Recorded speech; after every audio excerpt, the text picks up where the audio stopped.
He decides rather than starting something up, he'll buy something that exists. So what does he buy? Yes, he buys a paper called the New York Journal, which had been it had been a genuinely disreputable newspaper and a sort of gossip sheet for chambermaids and so on. But it had a wide circulation, and which would be about what? At that time, he had a circulation of over maybe 125,000. The New York Journal had enjoyed at its height. By the time Hearst got his hands on it, it was down to about 40 or 50,000.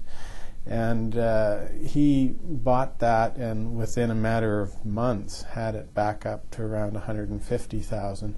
And within a year, he was pushing 300, 400,000. Eventually, at the height of his war with publisher, got it all the way up to 1 million. There must have been a lot of shock when he took that 50,000 and made it into 1 million. Nobody expected him really to do much when he came to town. Yes, he had money, but rich guys were always coming into New York and buying newspapers. There were a lot of them for sale, and then as now, if you wanted to raise your profile, buying a newspaper was a pretty good way to do it. But most of the time, they just lost a lot of money. Hearst came in unheralded, and not only did he build his franchise, the speed with which it took off was really frightening to a lot of other newspaper men in town, because he was challenging Pulitzer, who many had believed to be sort of impregnable at the top of the heap. You know, he was so talented as a publisher and so well established and so rich. The guy was just filthy rich. There was maybe one or two other people in America who had an income like Joseph Pulitzer at the time, and Hearst came in, challenged him. It would be like someone coming in now and taking on Google and succeeding overnight. It was that sort of scale. Would you call the Spanish-American War the highlight or a lowlight of his career? Because it has pretty questionable moral implications at times, and it seemed to be the major event in his life. Yeah, I think it was in many respects. Certainly in his career as a journalist, it has to be at the very top of the list. And the conventional wisdom of it is that Hearst drove America into a war with Spain over Cuba. Spain at the time held Cuba as a colony.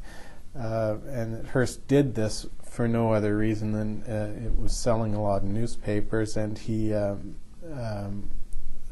thought that war was good for his business.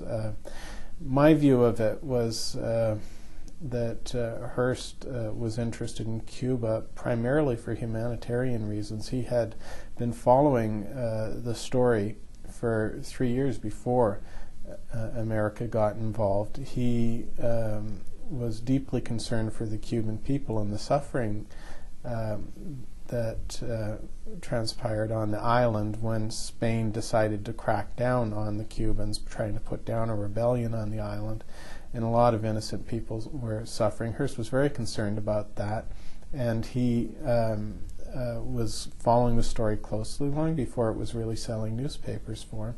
And he got continuously more and more outraged as Spain did more and more to put down the rebellion, and at a point where tens of thousands, even hundreds of thousands of innocent people were dying, Hearst was most actively urging American intervention on behalf of the Cuban people. And he very consistently through this time urged intervention for humanitarian reasons, and for the very same reasons that America actually adopted when it did intervene in 1898. So I think he deserves credit for recognizing a huge injustice and for coming to the defense of a lot of really defenseless people who were being starved and butchered by a European imperial master. And it was not a low moment in the history of the American press. Really, I think it's one of the best things any American newspaper has ever done. He didn't start, he's not single-handedly responsible for getting the U.S. into Spain, or into Cuba against Spain, but he played as vital a role in that as any newspaper has played, I think, in any conflict in the modern history of newspapers. I don't want to whitewash it. There were things that his papers, eagerness to see this injustice righted. He and his newspaper did go overboard at times, and they were excessive in their descriptions of some of the Spanish treatment of the Cubans, and they were very emotional in some of their rhetoric, even at times almost hysterical. But I think the good that they did far overweighs the lines that they crossed, and it should be noted as well that at the time, what Hearst's newspaper style, while it seems a bit outrageous to us, was not at all unusual. Did you like him more or less than when you started the process? Oh, quite a lot more, actually, because I started off not thinking very much of him. I was writing about this conflict between Hearst and Pulitzer, and I didn't really have a favorite in it, and I didn't really hold either of them in particular esteem. But the more I read about Hearst, the more I actually saw of his work, saw of his personality through his letters and his work, and was able to forget a lot of the legends about him and form my own opinions of him. I liked him quite a bit more. The book is The Uncrowned King, The Sensational Rise of William Randolph Hearst. I've been speaking with the author Kenneth Whyte, and The Uncrowned King, published by Random House of Canada.